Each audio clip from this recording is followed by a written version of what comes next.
Hi everyone, it's Rebecca with linkinglewiscounty.com, and on today's episode of Hear All About It, we have Rachel Lisk, Lewis County Fair Manger, here to talk about several things. So let's get started with the fair contest, the theme contest. Yeah, the theme. So we had over 100 different entries of different things that people wanted to see as the theme, and we narrowed it down, and the fair board selected the theme: sow it, grow it, show it, and tow it. That's excellent. Now, who submitted that entry? Martin. Okay. He is actually the store manager of Walmart. Oh, no, great. Yeah. Did he share with you how he kind of came up with that, or he didn't, but his thoughts behind that? Nope, he didn't tell me really what sparked the idea, but he had multiple different entries, and that one just is so encompassing of the fair. I love it. It does. It touches on so much of what our fair is all about. How is this theme going to be reflected in contests and stuff throughout the week? So I have been working on revamping all the different contests and entries that you see under the grandstand. So we'll have different themes for the photography contest, the baking for cookies and cupcakes, couldn't think of the word, scrapbook page, things like that. So make sure if you are entering and you've entered in the past, you look carefully at the classes because they are changing. And if you're new to entering, we have a lot of new fun ones coming up. Right, an example that you had given, so as far as the sew it portion, you want to talk about that teddy bear contest, sewing contest you were talking about? Yeah, so something new this year is going to be a fair bear contest. So we'll have two different classes, and they're broken up into ages. So 17 and under and 18 and over will be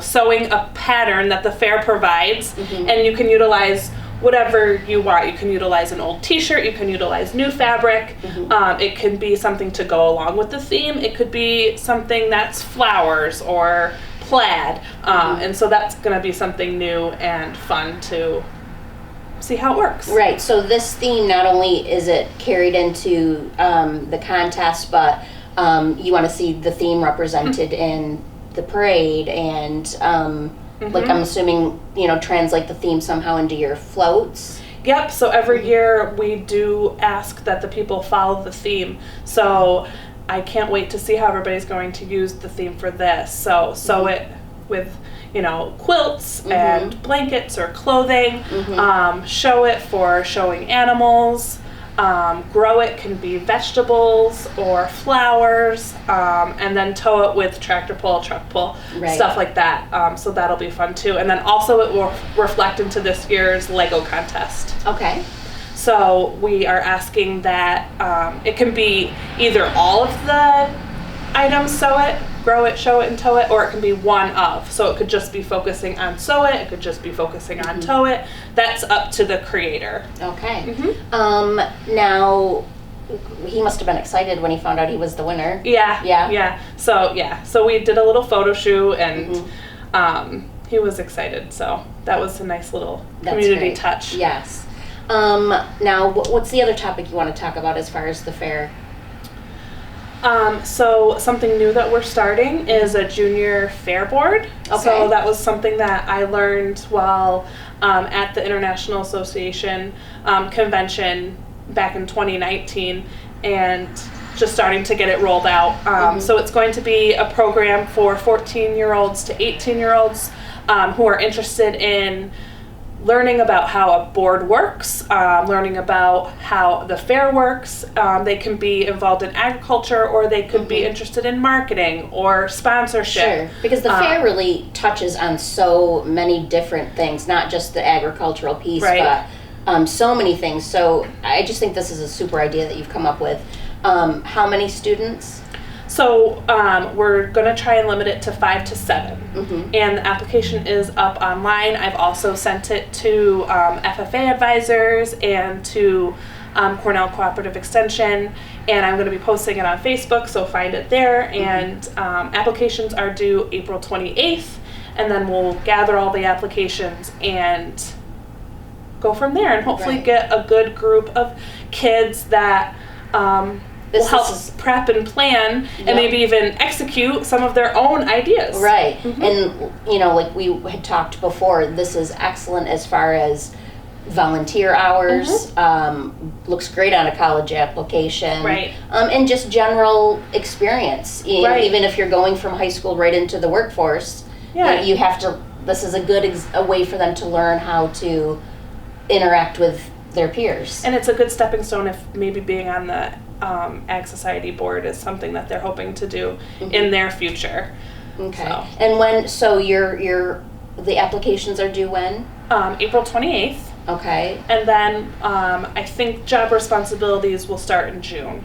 Okay. Yeah. And is it going to be like a monthly meeting that they'd have to attend, or? Yeah, so we'll start prepping and planning. We'll kind of see, probably do some team building things to get them, comfortable with each other and myself, and see what kind of projects they want to take on, and then, Fair will be here. Right, and then each of these junior board members, you would want to be involved in some aspect as far as the actual week of Fair. Yes. Whether it's probably to be determined, you probably maybe a certain amount of hours or... Yep, so I understand that people have vacations and some of these kids might have jobs.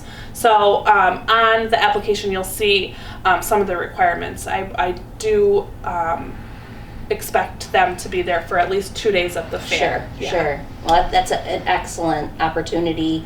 And it's a program, so we're going to, it's our first year, we'll see how it goes, and we'll probably have to make, changes, and if it's something that the student wants to continue to be on the board for, a year or so, maybe we'll come up with terms and stuff like that. Right. So we'll do your third and final topic for today's video. Is your New York State scholarship? Yep. So every year the New York State Association of Agriculture Fairs and the New York State Show Peoples Association have up to 10 grants for students or high school students and already in college. It's usually $1,000. This year it's $1,500, so an extra $500 per scholarship, and one $500 award from the Fair Managers Association, and that information is also on Facebook and probably our website. High school and secretary. I sent it to all of the Lewis County School guidance counselors. So reach out to the guidance counselors for that. FFA advisors I also sent it to. You don't have to be going into agriculture. Someone who just won the award this past year was going into technology, robotics, but you have to have been associated with the Lewis County Fair in some aspect. So definitely check that out. It's a great opportunity to get some money for college. Okay, excellent. Well, I thank you for coming in. I should probably tell the viewers that from now up until Fair Week, they'll probably seeing you a few times coming in. Lots going on, lots of changes, lots of exciting things, and I really appreciate you stopping in, Rachel. Yeah, and hopefully next time I'll have a entertainment announcement to Oh, that would be great. You heard it here first. Thank you.